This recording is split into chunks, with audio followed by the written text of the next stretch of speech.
What is the biggest secret you've ever kept from your family? My dad's brother adopted me. They didn't know I found my biological mom. I didn't talk to her though. This was a long time ago, but I pretended to graduate from college after 4 years of my family paying for it. The last semester of my senior year, I was told that because of an incomplete my sophomore year, I wouldn't be graduating. When I promised to retake that class over the summer, they allowed me to march with my classmates in a cap and gown. Instead of telling my family the truth, I just went ahead with it. The whole family came, big party, etc. Of course I did not take the class that summer. That hung over my head for 20 plus years when, after getting sober, I completed my degree by working with the college and taking a local class. That I was addicted to fentanyl for almost a year and then beat that addiction all on my own. I just passed 1 year off of it and I haven't considered going back once. A secret from my grandparents, who I adored. They were actually my great aunt and uncle, having raised my mother from the age of 2. Her mother had passed away and her father was an alcoholic, who ended up enlisting and going to war during WWII. I had a habit of looking through my parents' wedding album when I was very young. I loved the dresses, etc. At the back of the book was their marriage license, and I saw when I was about 11 that my mother's last name was not the same as my grandparents' last name. I asked her and she told me they were not her biological parents. I never told them I knew because I didn't want them to feel less than my grandparents, which they absolutely were. By this time my biological grandfather had passed. They were always Nana and Grandpa to me, and they were amazing grandparents. I was assaulted by my high school teacher, who we all thought was straight. I'd never tell my family about my SA, but he's now in prison for 10 years on account of child porn and Animal Crush videos. I was in a long-distance relationship with someone from another country for 2 years. I would travel nearly every month to visit them, or they would come to me. They had no idea when they messaged me. I was sometimes out of the country, either in their country or on a trip somewhere else. I was living a completely different life that barely anyone knew about. Edit. It's been interesting to read some other people's similar experiences. A lot of people are also experiencing this due to culture, religion, or families not supporting. My reason was a little different. I had come out of a relationship with a very abusive and dangerous person. He had completely embedded themselves in my family's life, and when I finally left them, I lost my family with it. I moved to the next town over and kept contact with my parents, but all information about daily life was hidden. I built a life slowly, and part of that was a solo trip abroad, where I met someone. I was far too terrified to tell them the truth about what had happened with my ex. I didn't think they'd believe me and I didn't want them to know. My parents eventually cut ties with him, but my brother stayed friends with him after. I went NC with my brother for 4 years in total. I was so scared my ex would find out and come looking for me due to jealousy that the relationship was kept a secret for most people I knew, including my parents, in case they let something slip to my brother. I have left the country now for good, and I'm sure there's people who I have some degree of connection to that have no idea I ever left. I've always been someone that has kept their cards close to their chest, and life circumstances have contributed to that greatly. My 14-year-old godson is actually my biological child. About 16 years ago, I disappeared in the middle of the night to start a new life away from my toxic family and went no contact with them for 3 years. I ended up getting pregnant from a one-night stand. I was homeless at the time, so keeping my son was not an option. My ex-best friend and her husband had been struggling to start a family of their own, so they offered to adopt my child. Plot twist: my husband and I currently have custody of my child and his 4 siblings. Their parents are in jail for domestic violence and child neglect, being sexually assaulted when I was 13. It was a difficult home life, and I didn't feel like I could talk to anyone about anything. Some guy grabbed me on the way home from school, and, yeah, I got home late, they didn't notice, but I didn't feel like I could say anything, especially as a young boy, because I didn't even know it was a thing that could happen to boys when I was young. We were never given those safety talks that the young girls were given. It was just so outside my experience, I guess, and the longer time went past, the less I ever felt the need to say something, because no one would believe it. I posed nude in a tasteful art project when I was 20. It was supposed to be a small private exhibition, but then it blew up, and at one point my naked image was on our major city's website to advertise a popular art festival, and a printed large version was displayed at a popular market during the festival. It was also printed in a book series. I was so worried my parents would see, but so far it's been 12 years and they still don't know. I am actually really proud of the work we did and sometimes consider showing them the book, but they may murder me. Mom had a handmade heirloom blanket from her great-grandmother. When I was a kid, my action figures decided to torture my sister's Barbies for information on the location of the secret base. When the Barbie general still wouldn't talk after having her arm melted to a stump on the spinny bit on top of the lawnmower engine, she was forced to watch as her co-conspirators melted in a Tupperware vat of gasoline. When the interrogation started getting out of hand, I threw water on the gasoline to put out the fire, splashing it on the side of the house and setting the house on fire. I panicked, ran inside, grabbed the first heirloom blanket I could find and smothered the fire, melting one side of the blanket. My parents' relatively uninspired interrogation techniques were unable to solve the mystery of the missing heirloom. I used to live in a house where the woods was our backyard. About 15 years ago, my stepdad and I were hitting golf balls in the back with his clubs. I still had a few golf balls left, and he told me to put his clubs away when I finished, and he went back inside. Well, when he was out of sight, I decided to use his $900 driver, which, at the time, was too big for me to use. I took a swing and the head of the driver immediately hit the ground, and the neck snapped near the head and was hanging on by a few splinters. My heart sank and I quickly put the clubs away in the trunk of the SUV like he asked me to, and prayed that I wouldn't be murdered in my sleep.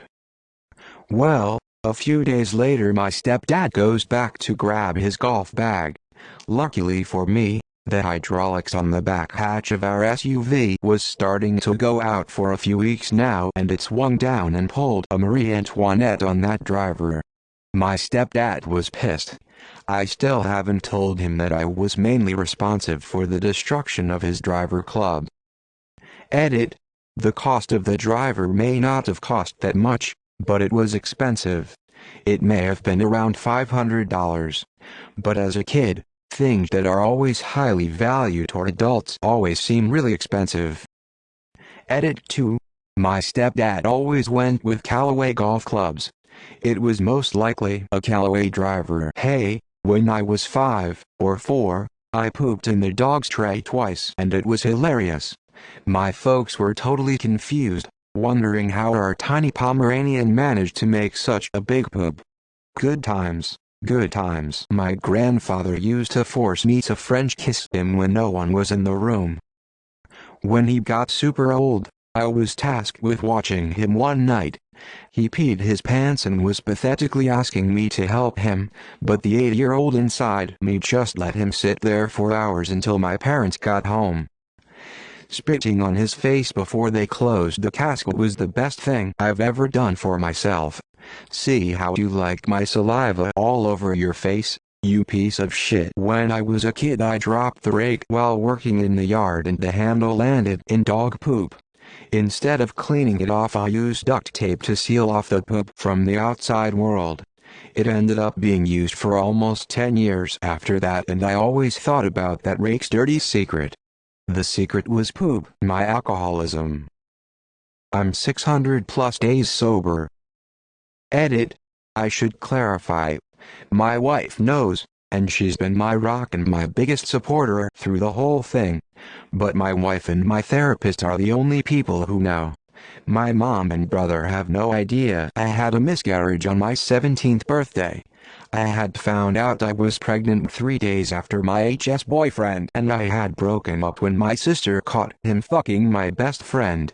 I didn't tell anyone I was pregnant, except him. I hadn't figured out what I was going to do yet, or how to tell them.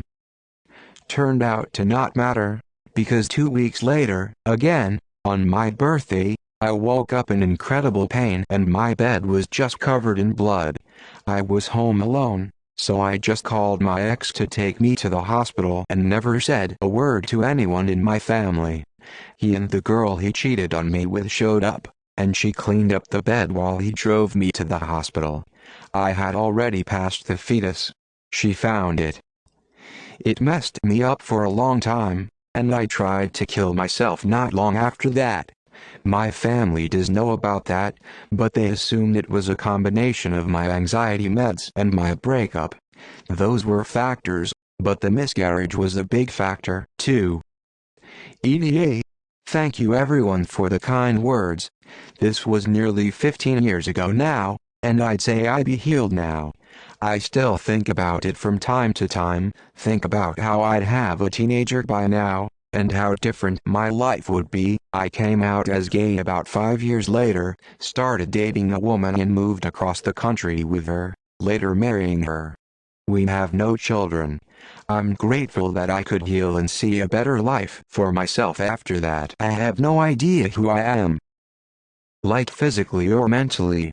My family thinks I'm a strong-willed guy who loves certain things. But it isn't like that at all. I'm nothing like that, and I don't feel like I know myself who I am. It's like I'm an actor in multiple plays and have a certain different character for each individual interaction and situation. To be honest, I don't even know what my real personality is like. Edit. Thank you all for the kind comments and help. I really appreciate this. Not to worry, this isn't that. I'm fine. Just wanted to share this feeling experience. This is hard, but just how frustrated I am with them. They wouldn't have any clue just how angry I am at them for the things they did to me as a child and how much I blame them for my insecurities and lack of confidence as an adult. And that we might seem okay every time I visit with them, but how I just want to yell at them and ask them why they had to be so hard on me and couldn't just accept me for what I was when I was a teenager. That I have depression, or had it. I handle it a lot better now, but always scary to let the guard down, and did 2 years of therapy as soon as I could afford it on my own. My mom is kind of against therapy and doesn't believe in depression too much, and I don't want to let her down. Also, I don't want them to worry about me ever. I was SE'd from 11-16 by my cousin and I reported at 17. No one believed me. Half even blame me. Even my father has a familiar relationship with the guy that I was sexually abused by a neighbor when I was around 6. I once had a sex ed lesson that flipped my whole world upside down. It was a boys-only class and the male teacher was talking to us about sexual health. He explained the importance of checking for lumps as this can be a sign of cancer. I can't recall exactly what the teacher said, but I basically left the class with the view of, if you have a lump, then you have cancer. You can probably guess where this is going by now. I got home and proceeded to check my balls for lumps, and sure enough I felt a hard tender mass on my left testicle. I must have been about 13 at the time and didn't know what to do. Of course, the teacher explained during the lesson that you should tell a parent or doctor if you do find anything of concern, but I felt far too embarrassed to tell anyone. I didn't feel comfortable enough to tell my mom, and my dad wasn't in the picture. So from 13 I was convinced that I only had so many years to live. I think I told myself that I would be lucky to make it to 20, not that I was equipped with any kind of knowledge about cancer at the time, other than people regularly die because of it. This belief set me on a path of self-destruction through my teenage years, which led to me breaking up with my childhood sweetheart, losing many friends and moving out of my family home at 14. Fast forward to 17 years old when I finally gained the courage to tell a doctor and have them check. Turns out the lump is just a benign cyst and will have close to zero impact on my physical health. I wish I felt like I could have been open with my mom to tell her at the time. My early life would have turned out very different if I had. TLDR. At 13 years old, sex ed made me think a testicle lump is cancer. Believed I was going to die young and proceeded to emotionally self-destruct over the following years. Got it checked 4 years later to discover it was only a benign cyst and I have nothing to worry about. My drug addiction to opioids between my 15 and 18. I went to hospital for a chronic disease and they gave me that I fell into and could ask for medical prescription anytime. So I took these for 3 years and stopped with a big craving effect for weeks. I had a bilateral salpingectomy. Most of my, very Catholic, children are blessings you should have 8. Family knows I was never into the idea of raising kids and or being pregnant, but figured I'd change my mind. I got it done very young, and they think it was something with my ovary. True, a cyst ruptured. So I electively overkilled the whole problem, not that it was a fairly elective sterilization as a result. Now I just let them think that I wasn't blessed with children. Easier than the alternative. That the reason I stress over my grades right now is so that I have good enough grades to go to an abroad university on a scholarship and live my life there. It's not because I want to make my family proud or something. Nope. Just want to live my ex-wife's sexuality and how she abused me. We were young when we got married. She was 19, I was 20. We really loved each other. We both grew up in a strict Mormon area and were both raised Mormons. She had a lot of medical issues like gastroparesis, EOE, and many more. We met in high school and immediately clicked. Everything was fun and happy. We were great together emotionally and physically. We communicated really well and everything. I thought she was the one, so I went ahead and got the ring and proposed. We got married as normal, and then on the honeymoon she changed. She later told me she realized she was trapped. I worked 2 to 3 jobs to support us because her condition didn't allow for her to work. It was a horrible strain on me physically because the only jobs I could work were labor jobs. But I did it to support her. I loved her with all my life, and yet every day I'd get home and she'd be FaceTiming her friend from New York, Jillian. Jillian and Maddie were very close. They talked 24/7. They made it a point to make me feel like I was intruding while they were talking. I got jealous of their relationship but tried to keep going. The line started early. She'd tell me she hadn't eaten when her docs would put her on liquid diets. But then I'd find receipts for huge meals in her car on the dates she was on liquid diets. I'd drive her car to work and put gas in it for her so she didn't have to. About 2.5 years in, it was bad. I'd come home, and she'd be FaceTiming Jillian, so I'd just go play video games. Until it was time for bed. I'd go lay in bed and Maddie would come in and insult me. Usually randomly, like insinuating I wasn't good enough, and when I'd ask her why she said yes to marrying me, she would say, "What else was I supposed to do? Your whole family was there." She also started assaulting me. She would hit me a lot and pull my beard if I wasn't paying enough attention. She also sent most of our money to Jillian without my knowledge. She sent easily $10,000 over the course of 4 years. She even had visited Jillian a few times by this point, and I found lingerie in her luggage when she got home.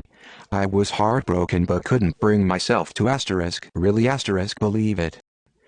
At 3 years, the drugging started.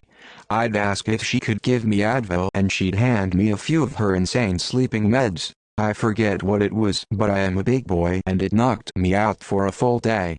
Then when I noticed I kept being so tired as days went on, only to find out she'd been crushing her sleeping meds into my food while I wasn't paying attention. It was honestly really scary to not know what was happening and being so close to always being asleep. 3.5 years. This was the big one. I got a call from Jillian one day while at work saying something was wrong with Maddie, that I needed to rush home and help her, and to, please be kind no matter what she says, So I rushed home and found my wife covered in blood with slashed wrists and a razor. She was sobbing, I was sobbing, and I begged her to tell me what was going on. She finally told me she was lesbian for as long as she could remember. But because of her religious family, she knew she'd be disowned and it would break her. So I did what I thought I had to do. I offered to be her cover for the rest of my life. I begged her to let me take care of her financially. She was too sick to be alone, so it would work out for her if I was able to take care of her. I offered to sleep in different rooms, and if she needed to we could reevaluate as time went on. Just please don't cheat on me. That's the other thing, I have been cheating on you with 3 women. My heart sank. Everything I'd known was officially true. I couldn't tell anyone because she asked me not to and I didn't dare make her mad. I was scared she'd abuse me worse. So I couldn't tell my parents. She told me therapy was for losers who can't be strong on their own and that I shouldn't go. She also told me she would do this to any man she had to in order to avoid coming out to her family. I went through it alone. 4.5 years later she came home one night from being with her other girlfriend and said she wanted a divorce. By then I was so broken down that I begged her not to. I was comfortable being her cover.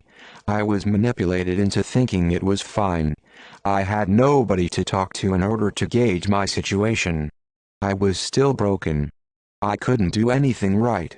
I was depressed, every day was a chore. And she finally left. Ultimately it all worked out for me. She left, I got to keep the apartment, the dog, the full amount of money was rolling in now. I was essentially rich. I was still heartbroken. I thought I'd been trying so hard to help her that I didn't understand how she could leave.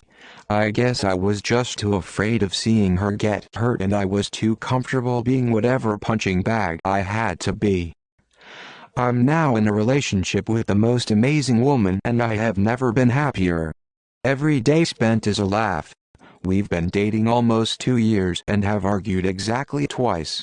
And both were over the fact she's able to wear mismatched socks and how utterly insane that is to me. My ex married another man only 4 months after our divorce. He's in the military and is always away from home and my heart breaks for him.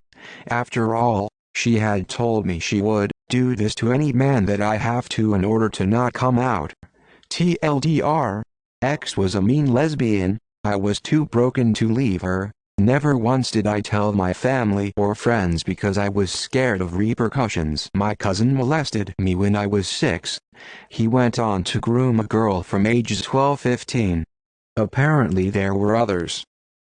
He went to prison. Just how stressed out, depressed, and lonely I am. Alright, so I gotta admit, I swiped some cash from our safe.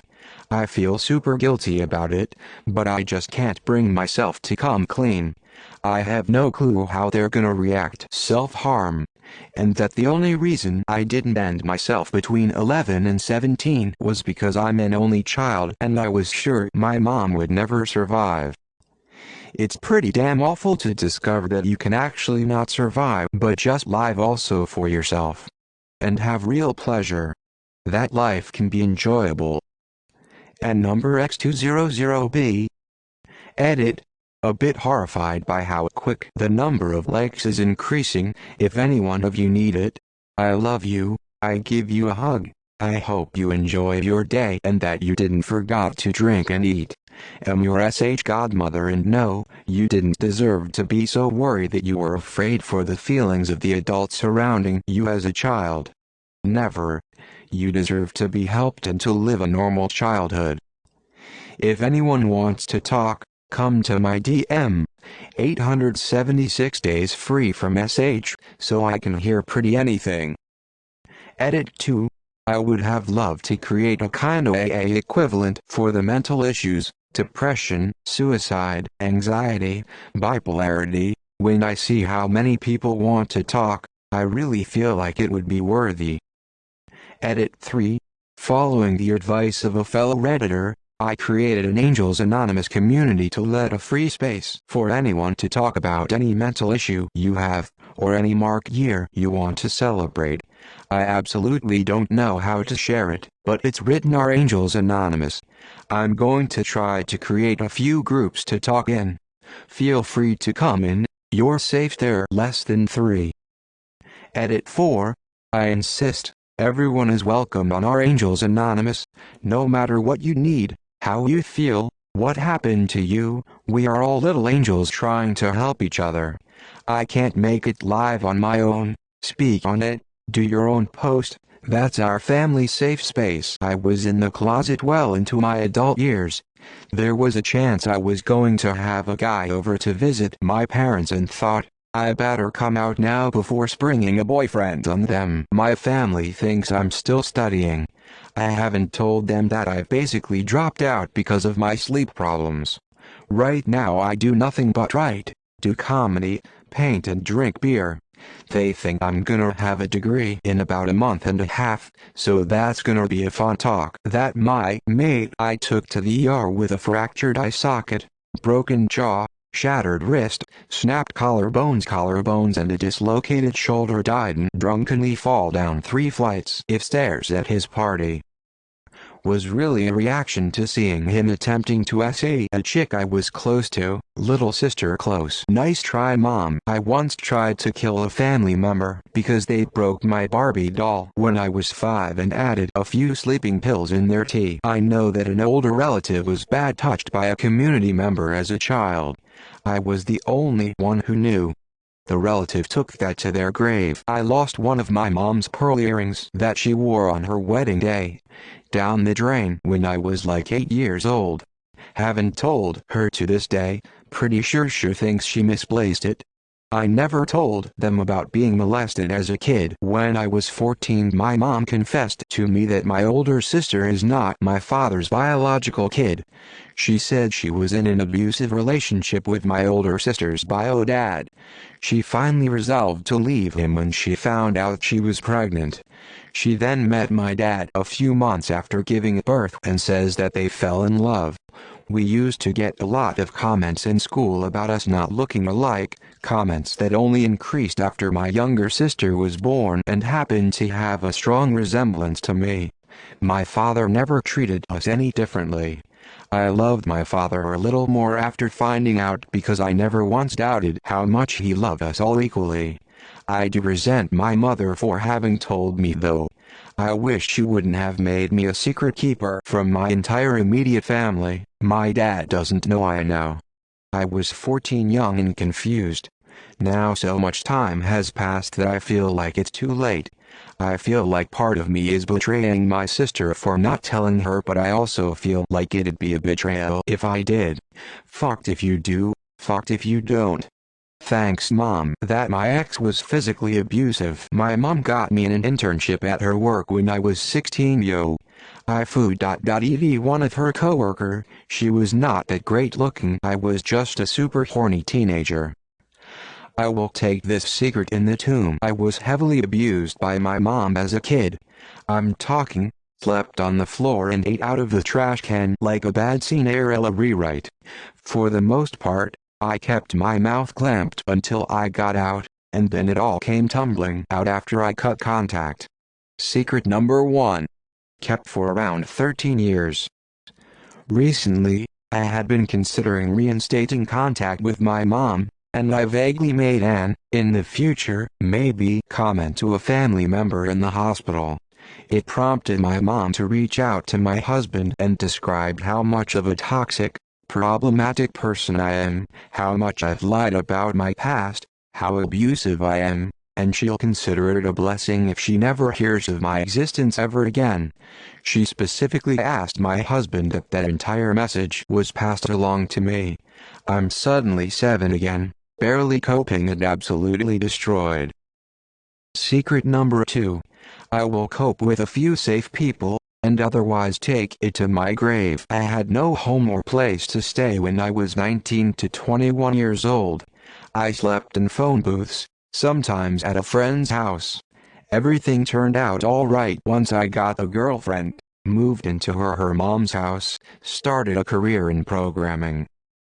Not many people actually know this, that I was very close to killing my biological father and would have followed through with it if a friend of mine, who was working for the police, didn't pull me over while I was on my way to murder that fucker. So it was basically me getting pulled over, my friend walking up to my car with a shit-eating grin and, "Hello sir, do you know why I pulled you over?" Bullshit. Something he did a couple of times before already, but then him realizing that I was really not feeling well and asking what the fuck was going on. I told him, and that he's free to follow me and lock me up after I'm done. He looked back to his colleague, who was waiting in the cop car, then back to me and just said, "Drive home, go to your mother." And I did.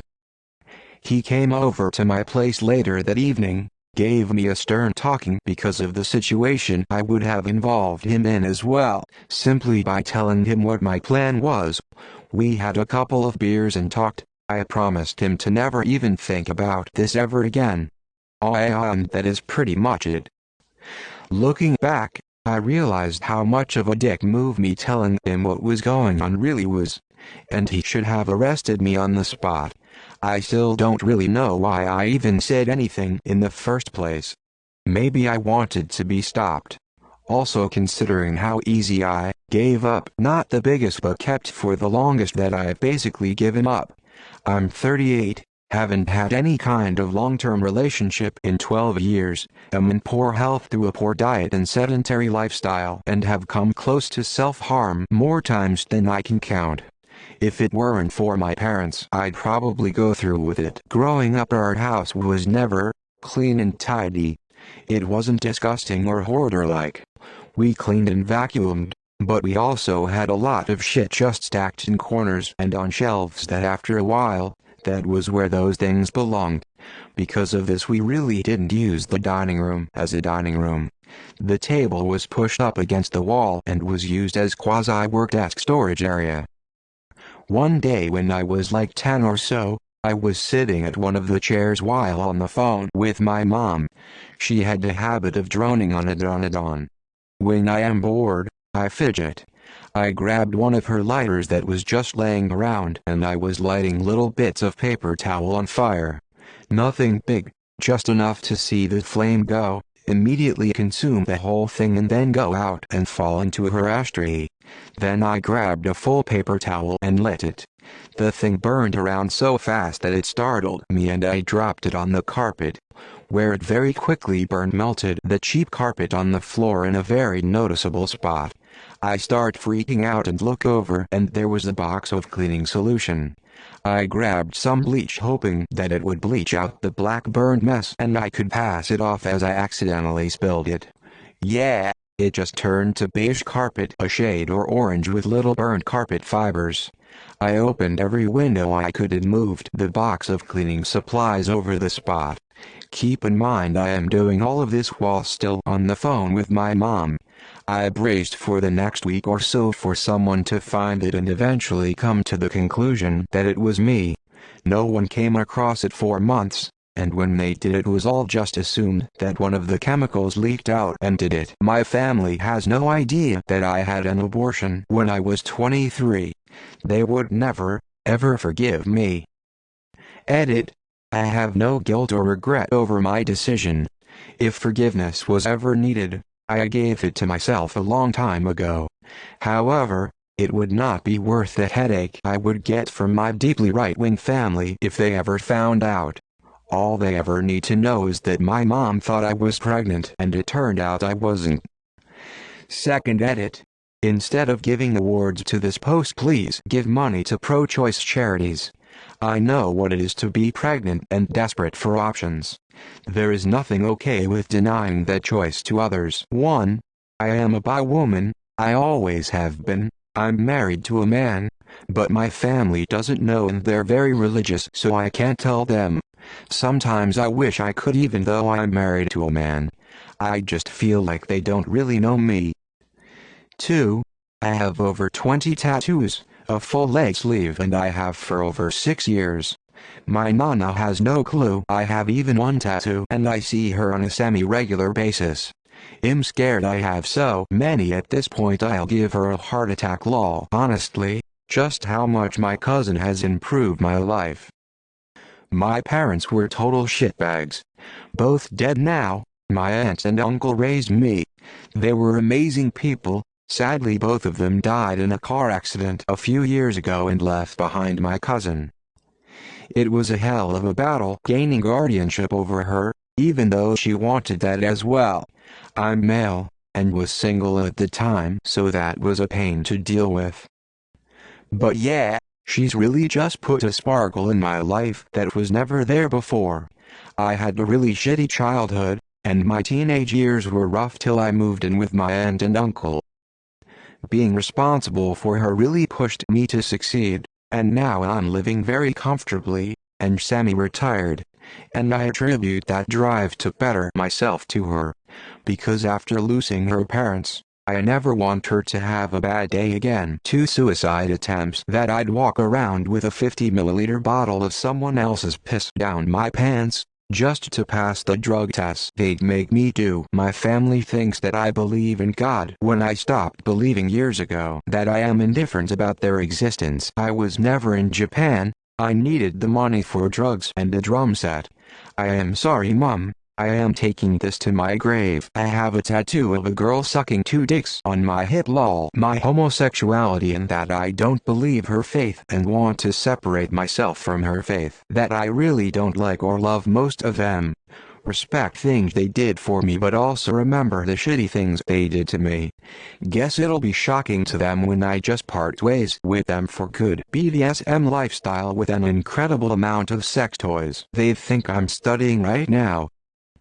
But here I am browsing Reddit, distraught face that I don't follow the religion they brought me up to believe in, that I had an abortion. My mama would be devastated. Forged my father's signature for my report cards when I was in middle school. Probably the one time I almost died. I was driving home from work late at night. Stopped behind a truck at an intersection in the left turn lane. Light went green and truck went and was fine. I followed behind, and right when I go on the intersection, a car came flying between both me and the truck. How fast they were going, as the car was a blur to me, and if they were to hit me it was likely they would have hit the driver's side door. I stopped after this for like half a second, then continued driving and pretended nothing happened. If I had a dash cam, then that video would fit perfectly in our convenient cop, because when I turned into the right lane I saw a cop car start flashing its lights and chasing after the person who ran the red light. That I'm bisexual.